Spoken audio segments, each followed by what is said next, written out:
ଗଛ ବିନା ଜୀବଜଗତ ବଞ୍ଚିବା ଅସମ୍ଭବ। ଆମେ ବିଭିନ୍ନ ପ୍ରକାର ଗଛରୁ ବିଭିନ୍ନ ପ୍ରକାର ପତ୍ର, ବିଭିନ୍ନ ପ୍ରକାର ଫୁଲ ଏବଂ କାଠ ଓ ବିଭିନ୍ନ ପ୍ରକାର ଫଳ ମଧ୍ୟ ପାଇଥାଉ ଏବଂ ତାକୁ ବିଭିନ୍ନ କାର୍ଯ୍ୟରେ ମଧ୍ୟ ଲଗେଇଥାଉ। ଚାଲ ଏବେ ଆମେ ଉଦ୍ଭିଦର ବିଭିନ୍ନ ଅଂଶର ନାମ ଓ ତାର କାର୍ଯ୍ୟ ଜାଣିବା। ଉଦ୍ଭିଦର ଯେଉଁ ଅଂଶଟି ମାଟି ଭିତରେ ଥାଏ ତାକୁ ଚେର କହିଥାଉ।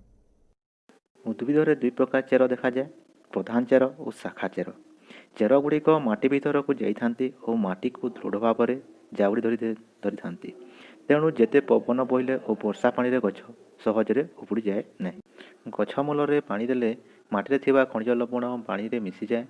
ଖଣିଜ ଲବଣ ମିଶା ପାଣିକୁ ଗଛର ମୂଳ ମାଟିରୁ ଶୋଷଣ କରି କାଣ୍ଡ ବାଟ ଦେଇ ଗଛର ବିଭିନ୍ନ ଅଂଶକୁ ପଠାଏ। ଯେଉଁ ସ୍ଥାନରେ ଅଧିକ ଗଛ ଥାଏ ସେଠାରେ ମୃତ୍ତିକା କ୍ଷୟ ହୁଏ ନାହିଁ। ଏହା ଏକ ମୂଳା ଗଛ। ମୂଳା ଗଛର ମୂଳରେ ଖାଦ୍ୟ ସଞ୍ଚିତ ହୋଇ ରହିଥାଏ। ଏଭଳି ମୂଳକୁ ଭଣ୍ଡାର ମୂଳ କୁହାଯାଏ ଏବଂ ଆମେ ଏହାକୁ ଖାଦ୍ୟ ରୂପେ ଗ୍ରହଣ କରିଥାଉ। ଚାଲ ଏବେ କାଣ୍ଡର କାର୍ଯ୍ୟ ବିଷୟରେ ଜାଣିବା। କାଣ୍ଡ ଗଛକୁ ଦୃଢ଼ ଭାବରେ ଠିଆ ହେବା ପାଇଁ ସାହାଯ୍ୟ କରିଥାଏ। କାଣ୍ଡ ଚେର ଦ୍ୱାରା ମାଟିରୁ ଜଳ ଓ ଖଣିଜ ଲବଣ ଶୋଷଣ କରି ପତ୍ରକୁ ପଠାଏ। ଏହି ପତ୍ରରେ ଉଦ୍ଭିଦର ଖାଦ୍ୟ ପ୍ରସ୍ତୁତ ହୁଏ। ପତ୍ରରେ ତିଆରି ଖାଦ୍ୟ ଡେମ୍ଫକୁ ଦେଇ କାଣ୍ଡକୁ ଆସେ। କାଣ୍ଡ ଦେଇ ଏହି ଖାଦ୍ୟ ମୂଳକୁ ଯାଏ ଓ ଗଛର ସବୁ ଅଂଶକୁ ଯାଏ।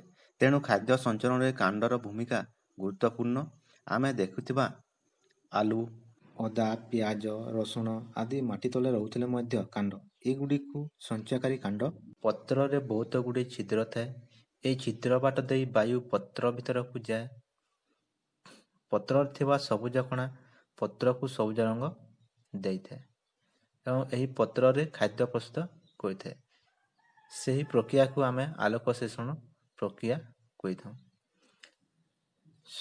ସୂର୍ଯ୍ୟାଲୋକର ଉପସ୍ଥିତିରେ ପତ୍ରରେ ଥିବା ସବୁଜ କଣିକା ବାୟୁମଣ୍ଡଳରୁ ଅଙ୍ଗାରକାମ୍ଳ ଓ ଚେର ଶୋଷଣ କରିଥିବା ଜଳ ବ୍ୟବହାର କରି ଶ୍ୱେତସାର ଖାଦ୍ୟ ପ୍ରସ୍ତୁତ କରେ। ଏହି ପ୍ରକ୍ରିୟାକୁ ଆମେ ଆଲୋକ ଶ୍ଳେଷଣ ପ୍ରକ୍ରିୟା କହିଥାଉ। ଏହି ପ୍ରକ୍ରିୟା ଦ୍ୱାରା ଉଦ୍ଭିଦ ଅଙ୍ଗାରକାମ୍ଳ ଗ୍ରହଣ କରି ଅମ୍ଳଜାନ ଛାଡ଼ିଥାଏ। ଆମେ ସମସ୍ତେ ଅମ୍ଳଜାନକୁ ଗ୍ରହଣ କରି ଅଙ୍ଗାରକାମ୍ଳ ନିଶ୍ୱାସ ମାଧ୍ୟମରେ ଛାଡ଼ିଥାଉ। ଉଦ୍ଭିଦର ପତ୍ର ମାଧ୍ୟମରେ ଆଉ ଏକ କାର୍ଯ୍ୟ କରିଥାଏ, ତାହାକୁ ଉତ୍ସେଦନ କୁହାଯାଏ। ଏହି ପ୍ରକ୍ରିୟାରେ ଉଦ୍ଭିଦର ତାର ଜଳୀୟ ବାଷ୍ପ ପତ୍ର ବାଟ ଦେଇ ବାୟୁମଣ୍ଡଳକୁ ଛାଡ଼ିଥାଏ, ଯଦ୍ୱାରା ବାୟୁମଣ୍ଡଳର ଥଣ୍ଡା ରହେ ଓ ବର୍ଷା ଆକାରରେ ପଡ଼େ। ଏଣୁ ଗଛକୁ ପୃଥିବୀର ପ୍ରାକୃତିକ ଶୀତଳୀକରଣ ଯନ୍ତ୍ର କୁହାଯାଏ। 50ଟି ପତ୍ର ଥିବା ଉଦ୍ଭିଦ ଦିନକୁ ପ୍ରାୟ 1 ଲିଟର ଜଳୀୟ ବାଷ୍ପ ଛାଡ଼ିଥାଏ। ଆଉ କେତେକ ଗଛର ପତ୍ରରୁ ନୂଆ ଗଛ ସୃଷ୍ଟି ହୋଇଥାଏ, ଯେପରିକି ଅମର ପୋଇ। ଏହି ପତ୍ରରୁ ଚେର ବାହାରିଥାଏ ଓ ପରେ ସମ୍ପୂର୍ଣ୍ଣ ଗଛ ହୋଇଥାଏ। ତେଣୁ ପତ୍ରକୁ ଗଛର ରୋଷେଇ ଘର କୁହାଯାଏ। ଚାଲ ଏବେ ଫୁଲର କାର୍ଯ୍ୟ ବିଷୟରେ ଜାଣିବା। ସାଧାରଣତଃ ଫଳ ଧରିବାରେ ଫୁଲ ସାହାଯ୍ୟ କରେ। ଗଛରେ ପ୍ରଥମେ କଢ଼ ହୁଏ, କଢ଼ରୁ ଫୁଲ, ଫୁଲରୁ ଫଳ ହୁଏ। କେତେକ ଫୁଲ ଅଛି ସେଥିରେ ଖାଦ୍ୟ ସଞ୍ଚିତ ହୋଇ ରହିଥାଏ ଏବଂ ତାକୁ ଖାଦ୍ୟ ରୂପେ ଗ୍ରହଣ କରିଥାଉ।